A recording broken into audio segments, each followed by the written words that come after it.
Good morning to everyone. Before I start, I would like to acknowledge that we do receive some research grant support from Alcon Laboratories, USA. So I'll be talking about today on managing soft cataracts, surgical strategies. Now gone are the days when these browner and denser cataracts used to be 80% of our list. All over the world, we Indians, we learned and we taught about how to chop them, how to divide them, how to conquer them. So that was then, but this is now, when the patient profile is also changing, and so are the kinds of cataracts that we see. I don't say that we don't ever see dense cataracts now, but I'm sure you all agree with me that we all face more and more of these soft cortical posterior subcapsular cataracts in our practice. And obviously, to add to it is the fact that these are the very patients who have sky-high expectations. They want vision from the first hour, not even the first day. They want independence from glasses. And these are the ones that usually go for what we call the premium IOLs or the lifestyle IOLs. Like it goes, one size does not fit all. So one technique of managing cataracts that we are used to and we have mastered over the years will probably not work. I may be the greatest chopper in the world, but that will not work for my soft cataracts.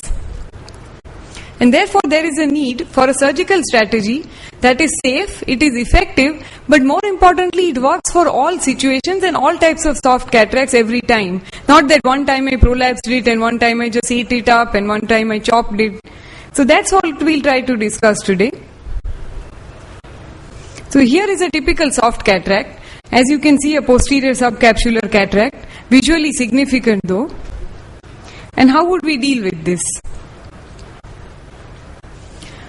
Now I am showing you the capsular axis not because there is anything new about doing a axis in this eye, but just to highlight the point that in a soft cataract, it becomes extremely crucial to have an optimum axis size. You don't want a too large rhexis because your nucleus might easily pop out when you do a hydrodissection. On the other hand, too small a rhexis will not allow the nucleus to be prolapsed when you want to remove these jelly-like fragments. And like we discussed, it is many a times these patients who are also going for your toric IOLs, multifocal IOLs, aspheric IOLs.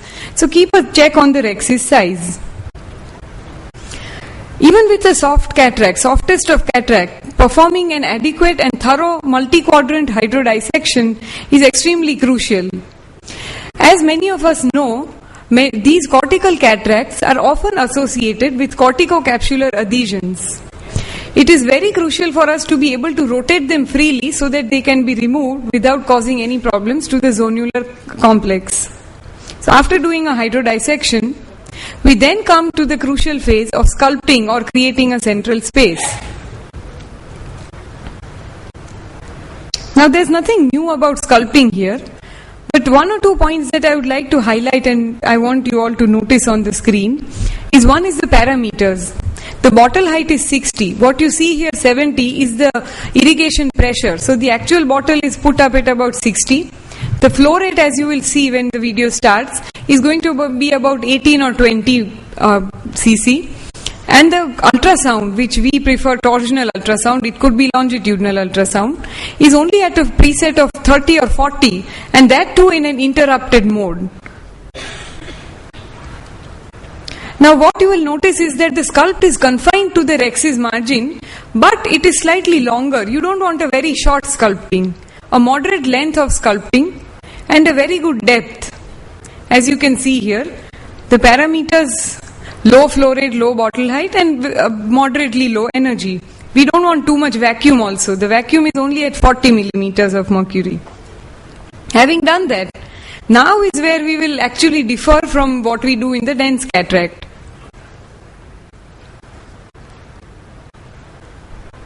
Now notice here that in this long trench, we are using the phaco probe and going right up to the equator.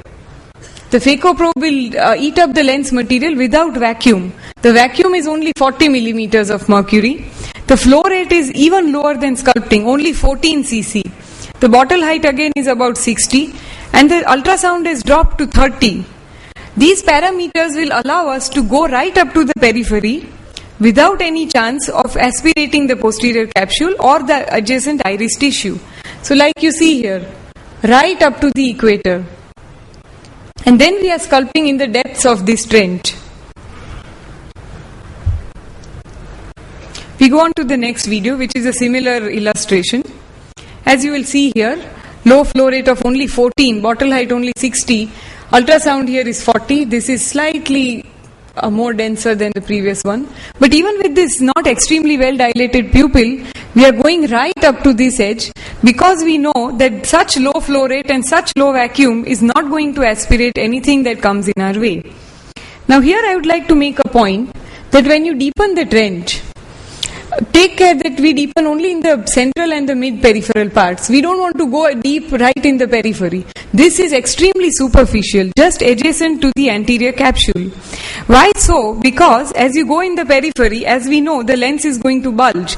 So if we were to go deep here, we are just going to hit the capsule, versus if we were to go deep here in the center, we are away from the capsule. Now, using our two instruments, we are not doing a cross action like the classical divide and conquer. It's just chopper and phaco probe and doing a mechanical separation. After this, the nucleus is rotated. Again, I want to make a point here that if you noticed, we did not rotate the nucleus at any point before we actually could create a crack. That is because in these soft cataracts, often I'm sure we all notice that when you try to rotate, they just tend to cheese wire. The cortex gets released and they don't rotate that well. Once you have created a crack, a mechanical separation, we can then use that crack as an handle to rotate the nucleus. And that's what we just did. Now after rotating, we are repeating the sculpting and the nucleotomy, 4-quadrant technique. So we do the same thing here. But here if you see, the depth is being sculpted only in this part. We are not going in the depth with this area. Central sculpting is extremely important to be deep. Only then will the nucleus divide the way it is dividing here. Similar thing is repeated on the other end.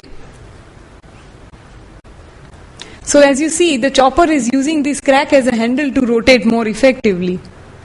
Superficial sculpting here. And then again similar division to create 4 quadrants.